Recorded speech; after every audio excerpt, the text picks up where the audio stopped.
Hello, welcome to Mini Bloks. You're watching Mini Bloks vlogs. This is the floor. Spider-Man's over there this week. Is that a disappointment?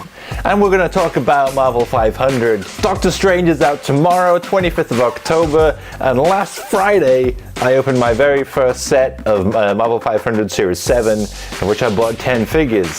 So this is it. This is my collection of Marvel 500 figures over the last year. I've bought series 1, 2, I missed 3, and then I've done 4, 5, 6, and 7. I've mainly bought 5 from every single series, apart from Series 7 where I got the 10 figures. And I think I've got a couple extra, maybe Series 2, as like presents.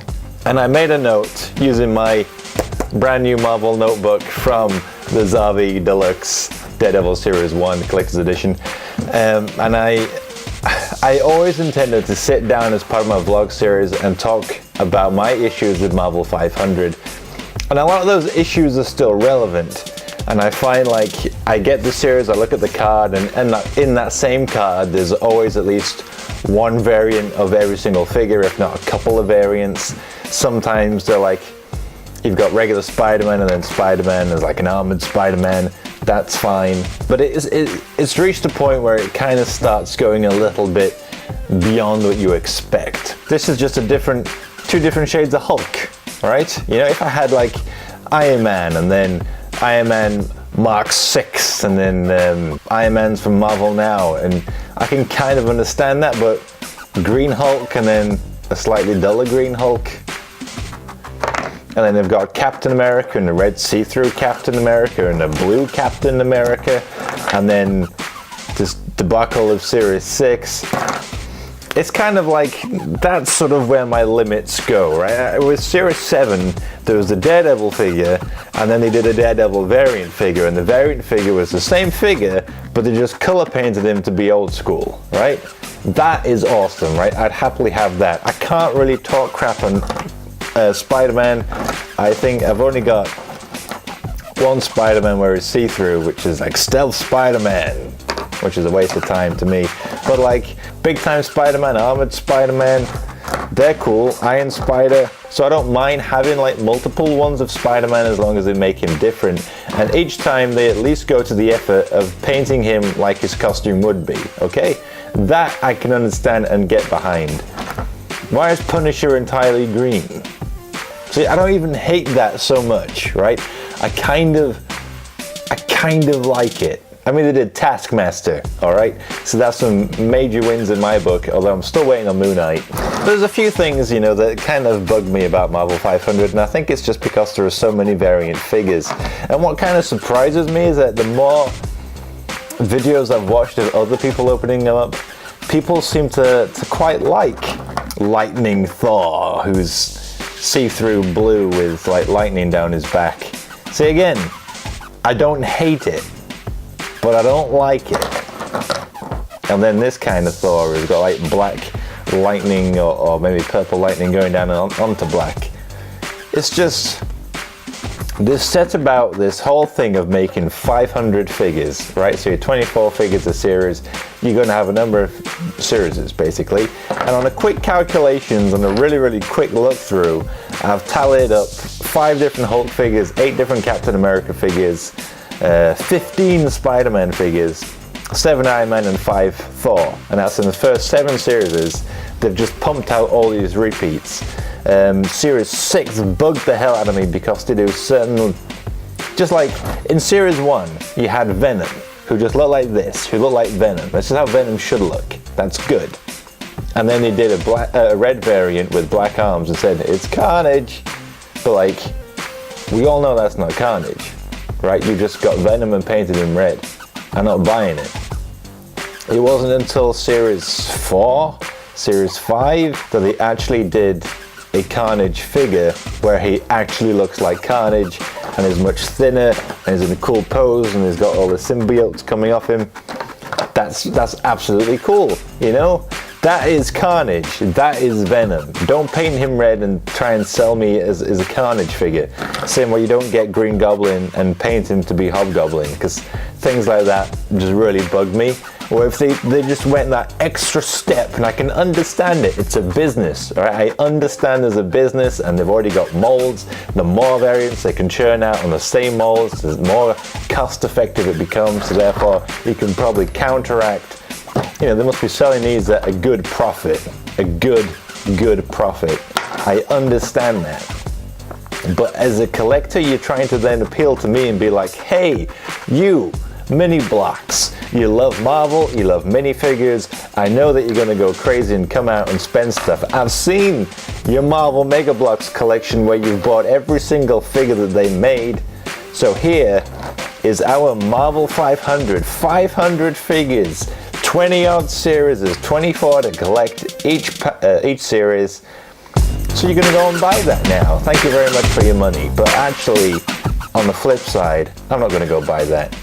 If every single 24 figure in that set, you had Spider-Man and maybe a Spider-Man variant. In a Spider-Man set, you did multiple Spider-Man variants. I understand that, I can buy that, and I would love to have them all. If you went to the effort, I mean, they did things like Demo Goblin in Series 6, where again, it was just that same Green Goblin mold, but they just painted him to look like Demo Goblin, and it's like, Demo Goblin is a really deep cut. I appreciate that. But all it feels like to me is that you've just employed people to sit down and find as many figures that they could possibly find in the Marvel encyclopedia and just pull out all the ones that look kind of similar, and then let's see what we can get away with doing. I know that US Agent should be exactly like Captain America, but if you're going to go to the effort of doing this deep cut character, to me it kind of feels like you're doing them a disservice by just using a Captain America mold that we've already got 7 of these figures. 8 Captain Americas. That kind of bugs me. You know, that's sort of where it is. It's like if every single series just had unique figures and they're all painted properly, or even if you just had the same mold but you painted the variants of them. I mean, I would love a series that was Hulk and it was Red Hulk and Green Hulk and Grey Hulk. That's perfectly fine. That is how it should be. I mean, Iron Man, you've got so many different variants that you can do, and I applaud that. But just get out the red and the see-through and the purples and the sparklies and whatever the hell that is, just black and gold. It's like, I can understand them being a bit more simplistic. There's Electro, he's mainly green, just a bit of yellow on him. I'm not going to complain at that. Why don't you just do more things like that? And I know I get it, I understand it, it is because of the cost of the molds, but then why have you gone to the effort of trying to make 500 figures? 500! I'm purely guessing on the name alone that that's the intention. If you can't produce 500 different figures, or at least 500 accurate variants, you've overdone it. You know, if you did 8 figures per series and you just ran it for a couple of series, I mean, unfortunately it just comes across as a business to me, and you can see the corners being cut to try and save the profits. And me as a fan, I kind of find that a little bit offensive. Obviously I still enjoy buying them, I still love them. There's a whole lot of figures that I don't have, but I know every time I get the card, it's like, I would like these, but there's a whole load that I don't want. And it's like, I know by buying more, I'm just going to keep pulling in all the ones that I really just don't want. You know, I don't want them. I just want the really good ones.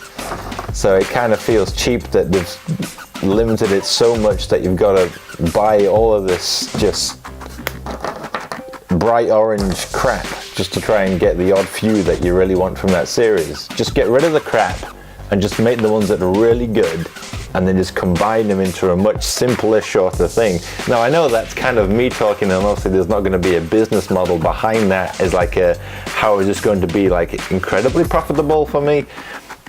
But then you've kind of got to look at it as your market is this, right? A comic book market, you're going to be appealing to, admittedly, a mass audience, but then there's also going to be like, the better you do it, the more people are going to want to be involved in that. I mean, Lego kind of have nailed it, because Lego don't do tons and tons of crappy variants. They just do like really good this is the Guardians of the Galaxy set, this is Groot and his thing, and this is the ships you can build. And yes, now they're getting like £40. It's ridiculous money for a really kind of naff figure and just one vehicle that you can build. But they know that market, and they don't just meet expectations, they go sort of beyond expectations. And so that, you know, you're not paying to get rubbish stuff, you're paying to get different things. The reason I love Mega Bloks is because when you get the turtles, like the new Teenage Mutant Ninja Turtles, you go get one of their figures, they are £2.50, but they're an awesome size, they've got brilliant style, they're articulate, and they've got accessories like that build onto them, and then weapons, and then like an item that they come with as well as a stand. And every single figure in that series is different. Yes, there's one red gummy shredder, which I kind of despise, but that's why like Mega Bloks is going to get my money, because they do it properly. You know, they just do it properly. And yeah, charge 50p more. I would have paid more money for a figure that was really good. And admittedly, I'm really not that bothered about a tiny little plastic figure. These are kind of like what I would have expected to get growing up in cereal. Obviously, they stopped doing cereal toys, else that would have been really good. I like cereal toys. So I don't really have a massive point to say, it's just kind of like, I love them. I love finding when they got the new series out. I like buying a few, I like to see who's in it.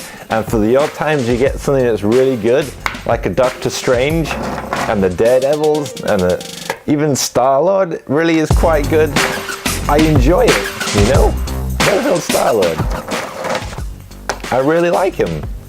They did Taskmaster. Before the times that you do it really well, like that is a cool little, I mean, Captain America Falcon can get lost. But like that's a cool little lineup of when you get figures done properly.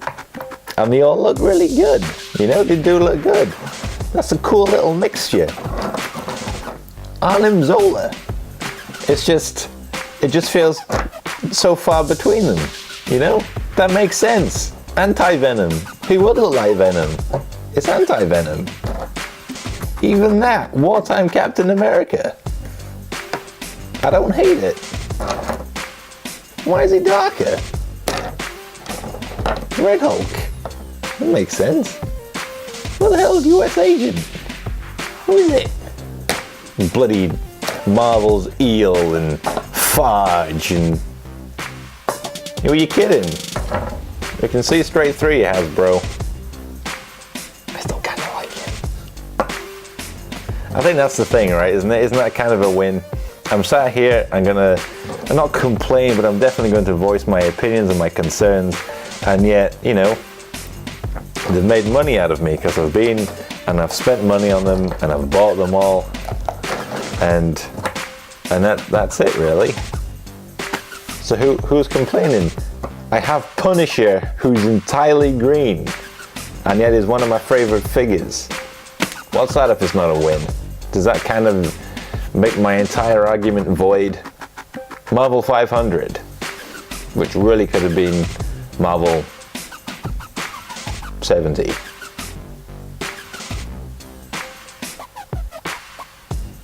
If you like collecting Marvel 500, if you don't think my opinion is right, or you do even agree with me, let me know in the comments below. Then for a more direct way to get in touch with me, you can hit me up on minibloksquestions@mbq@mail.com. But thank you for watching the video. I do enjoy Marvel 500. I hope everyone else enjoys Marvel 500. And if you love all of these variants, more power to you. That's great. It's not for me. I would rather just keep it simple with a green Punisher. Arnim Zola. Thank you very much for watching my video. Make sure to hit that subscribe button down below to stay up the latest from my channel. You can find me on Facebook, Twitter, Instagram, and Pinterest under Mini Bloks. What else would it be? If you want to see me open 10 of the Marvel 500 Series 7 blind bags, then go check that out right now over Mini Bloks Unbox. Or to see where I got that really nifty notepad from, to go watch me open up the Zavi Deluxe Steelbook Edition of Daredevil Series 1 Blu-ray. But for everything else, minifigures, Marvel, green people, and steelbooks, then make sure to keep it locked to Mini Bloks. Marvel 70, I'm telling you.